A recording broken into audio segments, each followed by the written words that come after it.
Hola, ¿qué tal están? La metafísica de Aristóteles. Indudablemente la metafísica aristotélica es una de las principales obras de la historia de la filosofía.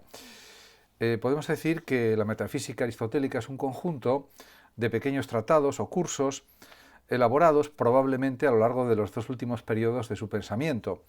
Tratan acerca de lo que el Estagirita llamó sabiduría o filosofía primera. El nombre de metafísica se debe, como se sabe, a Andrónico de Rodas, que le dio ese nombre en el siglo I a.C., diciendo que eran los libros que estaban detrás, o los capítulos del libro que estaban detrás de la metatafísica. De ahí el nombre de metafísica, después de la física. Realmente, para Platón, por ejemplo, no había sino una única filosofía, que era al mismo tiempo actividad virtuosa que conduce a la felicidad y que coincide sin más con la sabiduría. En cambio, para su discípulo y amigo Aristóteles, la sabiduría es una ciencia más, si bien es la primera, y tiene carácter puramente especulativo. Ya no coincide con la vida virtuosa.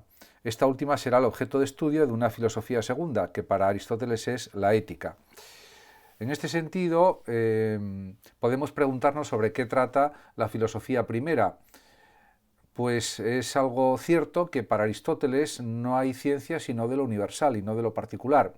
Por tanto, para Aristóteles esta ciencia tratará de lo más universal que existe, el ser, toón, como se dice en griego, en cuanto ser y también el estudio de sus atributos esenciales.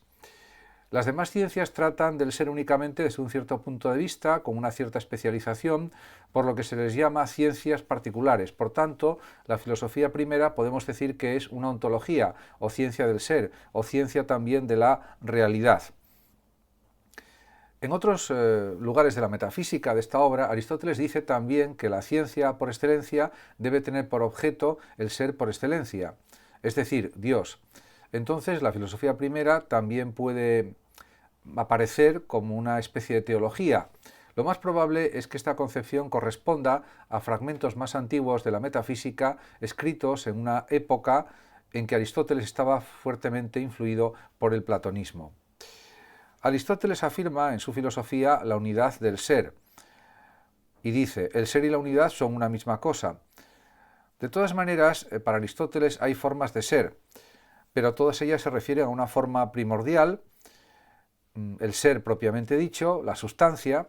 Además, para él la sustancia no es única, sino que hay muchísimas sustancias, muchos seres, por tanto. En este sentido, podemos decir que el ser no es a su vez un género, cuyas especies serían las diversas categorías. El ser lo es todo y no es posible añadirle nada, ninguna diferencia específica para poder obtener sus especies. O dicho de otra forma, la sustancia, usía, es el ser propiamente dicho. Como vemos, su metafísica o filosofía primera tiene una cierta complejidad.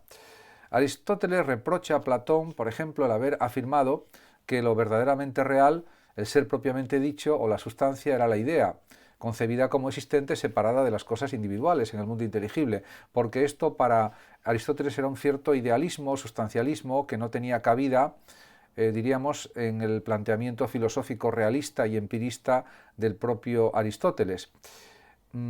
Para el Estagirita, las sustancias son únicamente los individuos concretos, como Sócrates o un caballo, y este mundo recupera de esta manera su plena realidad, su plena consistencia. Es el mundo material, el mundo empírico. Para Aristóteles solo existe este mundo. Por lo tanto, podemos llamar sustancia o ser al individuo y no a la idea, al contrario de como hacía, por ejemplo, Platón. En cualquier caso, también hay que decir que Aristóteles extiende la denominación de sustancia y la aplica no únicamente al individuo concreto. Desde la perspectiva aristotélica hay dos tipos de sustancia. Sustancia primera, el individuo concreto, por ejemplo Sócrates, y sustancias segundas, la especie y el género, hombre, animal. Ahora bien, parecería entonces que al considerar las especies y géneros como sustancias, Aristóteles recae en el platonismo que había criticado. Pero no es realmente así. En primer lugar, Aristóteles afirma taxativamente que en sentido estricto la sustancia, es decir, lo que posee existencia independiente, es únicamente el individuo concreto. Pero, en segundo lugar, también reconoce que la especie, eidos, y el género, genos, son también algo real, y no simples conceptos. ya que solamente sobre ellos y no sobre los individuos trata la ciencia. En este sentido, la ciencia tiene como objeto lo universal. Por eso los considera también como sustancias, pero únicamente en sentido, podemos decir, secundario. No existen separadamente del mundo material, de la sustancia primera, sino únicamente en ella o dentro de ella. Dicho de otra manera, la sustancia primera es la verdaderamente real, la sustancia en sentido estricto, es el sujeto último ser en el que tiene su existencia la especie y el género, e igualmente la esencia y la forma. Por eso se dice que la sustancia primera subyace a todas las cosas.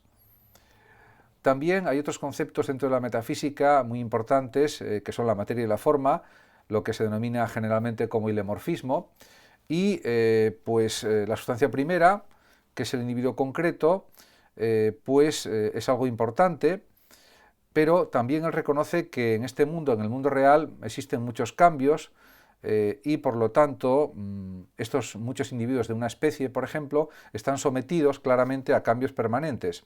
En este sentido, Aristóteles se opone a Parménides y también a Platón.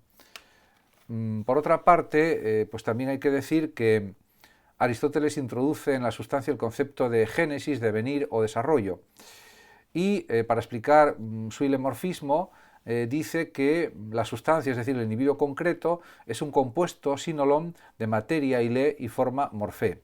La forma, para el estagirita, es la esencia de la cosa, la sustancia segunda, podemos decir la especie, y es eterna, pero no existe sino embebida en la materia, dentro de la materia. De hecho, él dice forma embebida en la materia, en hilé, en hilos. Por ejemplo, al fabricarse una esfera de bronce o al engendrar a un hombre, ni la esfera ni la naturaleza humana son engendradas o fabricadas. Lo que se produce es un compuesto que tiene esa forma o que tiene esa naturaleza. En este aspecto, todo lo que deviene debe poseer también materia, la cual recibe una forma como sujeto último de la misma. La materia próxima, que se llama en griego escate ile, es por ejemplo el bronce o esta carne y estos huesos. Pero para Aristóteles había también, además de una materia, había también una materia primera, prote ile, que es algo absolutamente indeterminado, carente de forma, cualidades o extensión e incapaz de existir independientemente. O sea que la distinción está clara entre materia próxima, por ejemplo el bronce, y materia primera, que es indeterminada. También podemos decir que Aristóteles confiere una clara prioridad a la forma y en efecto dice que la esencia de cada cosa, es decir, lo que algo es, to ti esti, eso es la forma. Y es también la naturaleza, el principio inmanente de actividad, como se verá más adelante. Solo la forma, en definitiva, es definible y cognoscible, y es lo común también a toda la especie. En relación ya con la cuestión de la potencia y el acto, pues que podemos englobar también dentro de la metafísica, aunque también dentro del movimiento de la física, en cierta manera, se puede decir que es una generalización de la teoría de la materia y la forma, y quizá la más importante aportación aristotélica a la filosofía occidental, ya que es la última explicación del devenir o del cambio de la sustancia. Podemos decir que en todo lo que existe, en todo lo que ya es, para Aristóteles, pues podemos decir que hay el acto, algo que ya está realizado, que está hecho, que está conseguido, y su poder llegar a ser, que es lo que todavía no es y que es lo que él denomina la potencia. Aristóteles indica claramente que no es posible dar una definición estricta de estos términos, sino que hay que satisfacerse o contentarse con ejemplos y comparaciones. Así el acto y la potencia están en la misma relación que la planta y el germen, o el ver y tener los objetos cerrados, pero poseyendo la facultad de ver. La potencia dynamis es de dos tipos para Aristóteles. Existe por una parte la potencia activa, es decir, poder o facultad de producir una acción o un efecto, se diría potentia en latín, y en segundo lugar la potencia pasiva o posibilidad de pasar de un estado a otro o de recibir la acción de una potencia activa, possibilitas en latín. La potencia activa se encuentra en el agente y la pasiva en el que experimenta la acción. Así dice Aristóteles, el fuego tiene el poder de quemar y lo graso la posibilidad de ser quemado. Para designar o explicar lo que es el acto, utiliza Aristóteles dos expresiones, energeia, derivado de en hiergón, acción, obra, y en telequia, de telos, fin, y egen, tener, poseer, lo que ha sido llevado a término, acabamiento y perfeccionamiento. Podemos decir que potencia y acto y materia y forma son estructuras paralelas.